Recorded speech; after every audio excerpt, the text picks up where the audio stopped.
Hi అండి, నమస్తే. నేను మీ Sahithi. Welcome back to our channel Telugu Ruchulu. నేను ఈరోజు మీతో కీమా ఫ్రై ఏ విధంగా తయారు చేసుకునే విధానాన్ని మీతో షేర్ చేసుకోబోతున్నాను. నేను చెప్పిన విధంగా చేయండి. నాన్ వెజ్ అంటే ఇష్టం లేని వారు కూడా ఎంతో ఇష్టంగా ఈ కీమా ఫ్రైని తింటారు. మీ ఇంట్లో పిల్లలు కూడా నాన్ వెజ్ తినలేకపోతే ఒకసారి ఈ విధంగా చేసి పెట్టండి, లాగించేస్తారు. మరి దీని యొక్క ప్రాసెస్ని చూసేద్దామా? ముందుగా స్టవ్ వెలిగించి ప్యాన్ పెట్టి అందులోకి 2 టేబుల్ స్పూన్ల ఆయిల్ని తీసుకోండి. ఇప్పుడు ఇందులోకి 3 పెద్ద సైజ్ ఉల్లిపాయల్ని ఈ విధంగా సన్నగా తరిగి పెట్టి వాటిని ఆయిల్లో వేసి ఒకసారి బాగా వేపండి. ఈ విధంగా ఉల్లిపాయ మొత్తం ఆయిల్లో వేసిన తర్వాత 1 టేబుల్ స్పూన్ ఆఫ్ అల్లం వెల్లుల్లి పేస్ట్ని కూడా యాడ్ చేసి పచ్చివాసన పోయే వరకు వేయించండి. ఇప్పుడు మూత పెట్టి ఒక 5 నిమిషాలు ఉంచండి. 5 నిమిషాల తర్వాత ఓపెన్ చేసి మళ్ళీ ఒకసారి కలుపుకోండి. ఈ విధంగా మిక్స్ చేసుకున్న దాంట్లో చిటికెడు పసుపుని వేసి ఒకసారి కలుపుకోండి. ఈ విధంగా కలుపుకున్న తర్వాత నేను ఇక్కడ 1/2 కేజీ వరకు కీమాని తీసుకున్నాను. ఈ విధంగా కీమా మొత్తాన్ని శుభ్రంగా కడిగి ఇందులోకి వేసేసుకొని ఒకసారి బాగా కలుపుకోవాలి.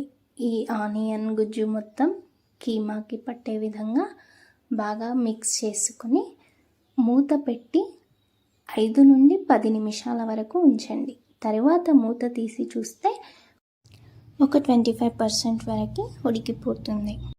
ఇప్పుడు దీన్ని ఒకసారి మళ్ళీ బాగా కలుపుకోవాలి. ఈ విధంగా కలిపిన తర్వాత ఇందులోకి 1.5 టేబుల్ స్పూన్ వరకు కారాన్ని యాడ్ చేయండి. కారం ఎక్కువగా తినేవారు 2 స్పూన్స్ వరకు వేసేసుకోండి. ఈ విధంగా వేసుకొని ఒకసారి కలుపుకోండి. ఈ విధంగా ఈ కీమా ఫ్రైని అనేది కలుపుతూనే ఉండాలండి. అప్పుడే అడుగంటకుండా మనకి పర్ఫెక్ట్ టేస్ట్ వస్తుంది. నెక్స్ట్ ఇందులోకి రుచికి సరిపడా సాల్ట్, నేనైతే 2 టేబుల్ స్పూన్ల వరకు సాల్ట్ని యాడ్ చేశాను. అలాగే 1 టేబుల్ స్పూన్ ఆఫ్ ధనియా పొడిని కూడా యాడ్ చేసి ఒకసారి బాగా కలుపుకోవాలి. ఈ విధంగా కలుపుకున్న తర్వాత ఇందులోనికి 2 టీ గ్లాసుల వాటర్ని యాడ్ చేసుకోవాలి. లేదా మీకు గ్రేవీ ఎక్కువగా కావాలి అనుకుంటే కొద్దిగా ఎక్కువగా వాటర్ని యాడ్ చేసుకొని ఇందులోకి కొద్దిగా కసూరి మెతిని ఈ విధంగా నలిపి వేసేసుకోండి. ఇది వేయడం వల్ల టేస్ట్ అనేది బాగుంటుంది. ఒకసారి వేసిన తర్వాత కలుపుకొని మూత ఉంచి 20 నిమిషాల వరకు సిమ్లో ఉంచి ఉడకనివ్వండి.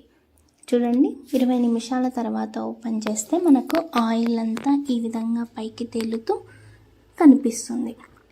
మీకు ఇంతే కావాలి అనుకుంటే గ్రేవీ ఇప్పుడే స్టవ్ ఆఫ్ చేసుకోవచ్చు.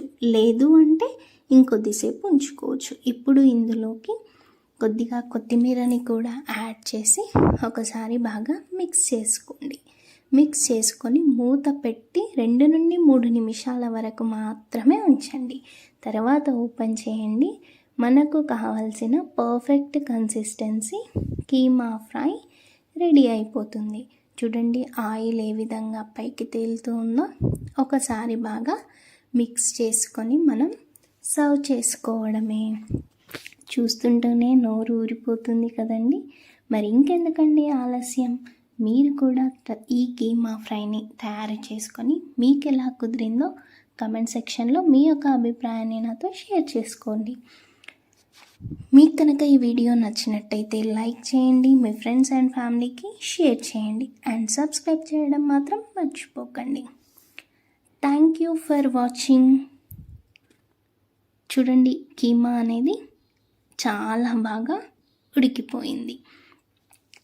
ఇంతే అండి, మీరు కూడా తయారు చేసుకోండి.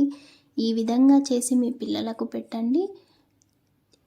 నాన్ వెజ్ అంటే ఇష్టం లేని వారు కూడా చాలా బాగా ఎంతో ఇష్టంతో తింటారు. ఇది రైస్, రోటీ, చపాతీలోకి కూడా చాలా బాగుంటుంది. Thank you for watching. Bye bye.